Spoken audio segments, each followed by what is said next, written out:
Assalamualaikum warahmatullahi wabarakatuh. Halo teman-teman semua yang ada di rumah.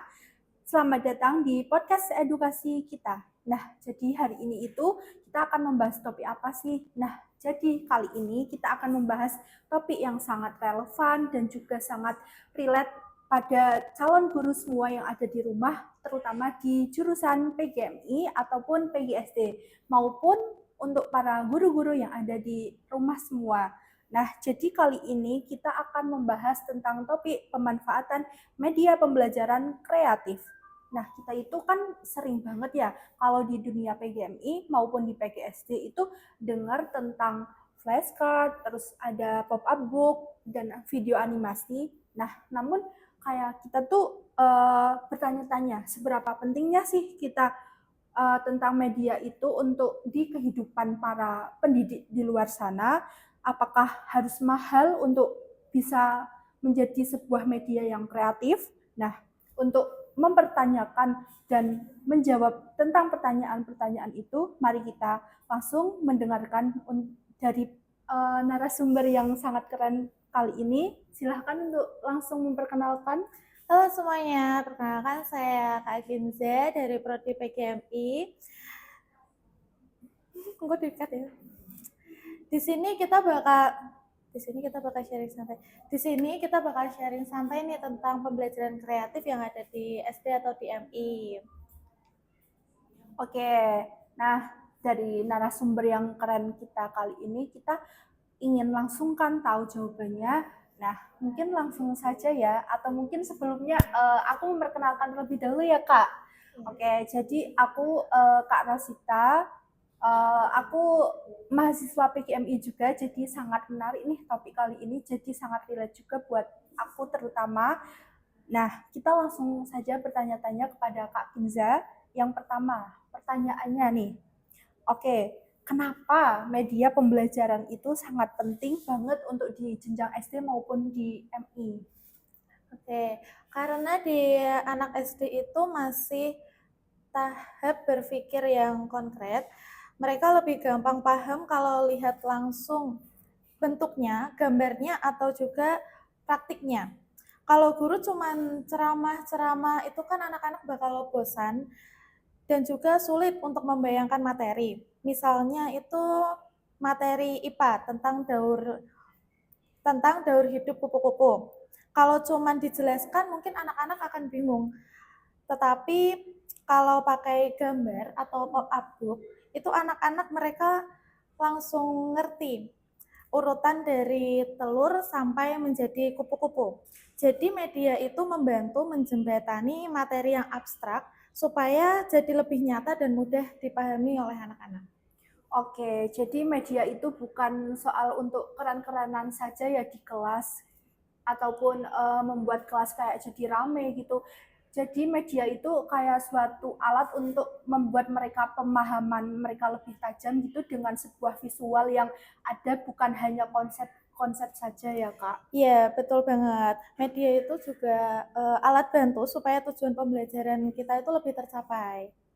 Oke, nah ini nih yang penting, banyak mikir nih. Bikin media itu kan terkadang banyak orang yang bilang kayak ribet, mahal, terus kayak padahal sebenarnya itu apakah bisa sesederhana itu untuk bikinnya? Bisa banget. Contohnya itu ada flashcard. Flashcard itu bisa kita buat untuk kosakata bahasa Inggris, bahasa Arab, bisa juga untuk perkalian. Bahannya itu cuman butuh karton dan gambar. Kemudian itu ada pop-up book sederhana, cocok untuk materi IPA atau cerita dongeng. Anak-anak biasanya akan excited. Kemudian ada video animasi, bisa pakai PowerPoint atau aplikasi edit lainnya. Yang terakhir bisa menggunakan media dari barang bekas, contohnya itu kardus. Kardus bisa diubah menjadi bangun ruang. Kemudian juga ada tutup botol, bisa menjadi alat hitung matematika.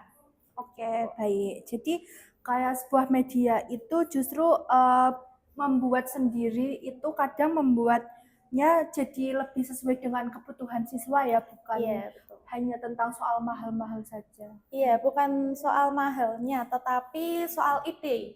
Oke, baik. Nah, kalau dari segi dampaknya, sebenarnya media kreatif ini pengaruhnya sebesar apa sih buat para siswa gitu? Pengaruhnya itu cukup besar. Yang pertama, siswa jadi lebih fokus dan tertarik. Yang kedua, mereka lebih kreatif karena biasanya media itu melibatkan interaksi.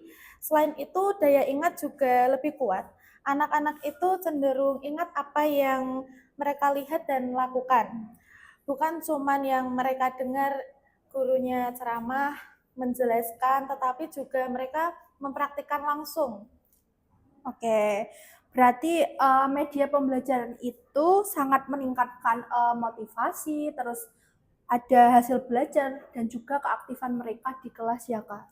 Iya betul, media kreatif itu salah satu kunci pembelajaran yang efektif di SD maupun di MI. Oke. Nah, jadi para calon guru maupun guru-guru yang di luar sana, kita sudah terjawab sudah ya kayak pertanyaan tadi tentang sebuah kemanfaatan media kreatif. Nah, seru banget nih obrolan kita kali ini. Jadi kesimpulannya mungkin pembelajaran kreatif itu penting banget di kalangan para SD maupun di MI karena sesuai dengan karakter anak dan juga bisa dibuat sederhana dan juga sangat berdampak positif terhadap pemahaman serta hasil belajar para siswa karena mereka bukan hanya mengerti soal konsep-konsep saja tapi mereka belajar sambil melihat visual 3D yang ada di sebuah medianya. Jadi mereka sangat semangat belajarnya karena tidak hanya tentang sebuah tulisan saja. Semoga obrolan ini bisa menjadi inspirasi para buat kita semua calon guru maupun para guru-guru yang ada di luar sana yang menonton video ini. Terima kasih buat narasumber. Terima kasih buat para kok dikat lah. Terima kasih buat narasumber kali ini, buat Kak Kinza yang sudah menyempatkan sharing pada siang hari ini. Ya, terima kasih juga. Semoga bermanfaat untuk para calon guru yang ada di sana. Oke, saya sebagai host kali ini pamit undur diri. Wassalamualaikum warahmatullahi wabarakatuh. Sampai jumpa di podcast lain kali. Wes, Wes wes.